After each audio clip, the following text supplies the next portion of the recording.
Okay, so here's an addendum to the previous video live stream anyway. Right. So I traced the pinout of the main controller chip, which is the L6566B. Multi-mode controller for surface mount power systems or power supplies.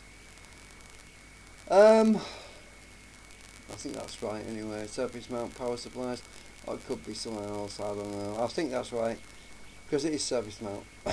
Anyway, so the diagram, now you know that capacitor that I replaced, the one that is giving a weird zero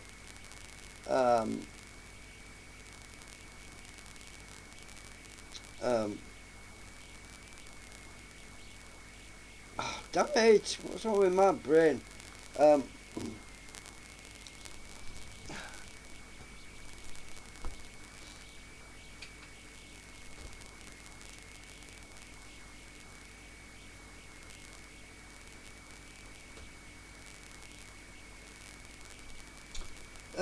ESR, right.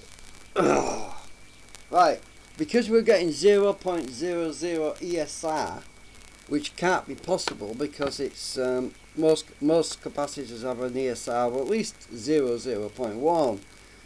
Anyway, I knew there was something wrong, so I traced the pinouts for the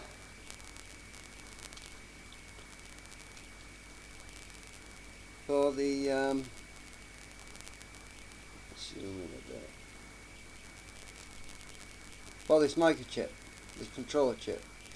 So pin 16 is directly connected to, guess what?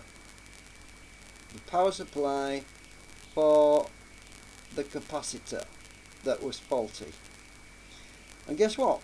This is the over voltage protection circuit and zero current detector. And it's got disable. Basically, if the AC power supply fails for any reason, such as high ripple, or there's a fault on the power supply line, which there was because of that capacitor being bad, it would disable the unit completely. It would shut it down, which is what was happening. There was no power output at all. It wouldn't do anything.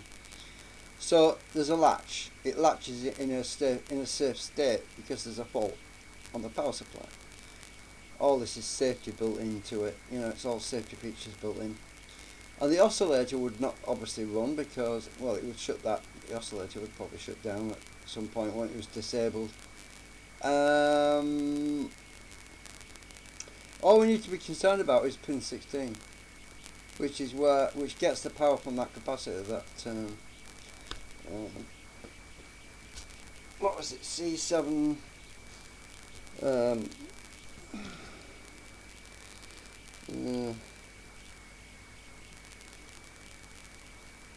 C705.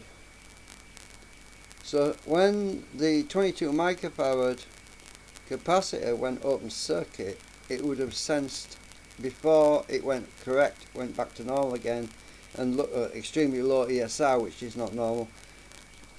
When that malfunctioned, this circuit, this power supply chip, would have disabled everything.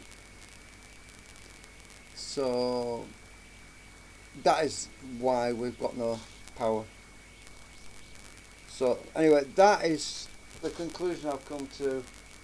So I've got to wait now to see my neighbour to put this thing back together at some point, and we'll see if it works. Well, we're just going to throw this power supply back in and have all the wires dangling out of it while we check it to see if it's actually going to work. I'm pretty sure it's going to work now. So that's a PDF document, the L6566B. You'll have to go and look it up on the internet.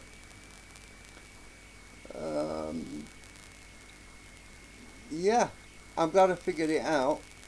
So it was helpful to look at the pulse width modulation bullshit.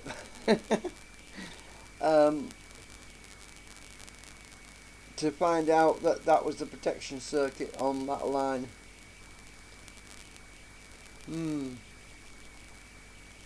Anyway, yeah, that's it. Just an update. Bye for now.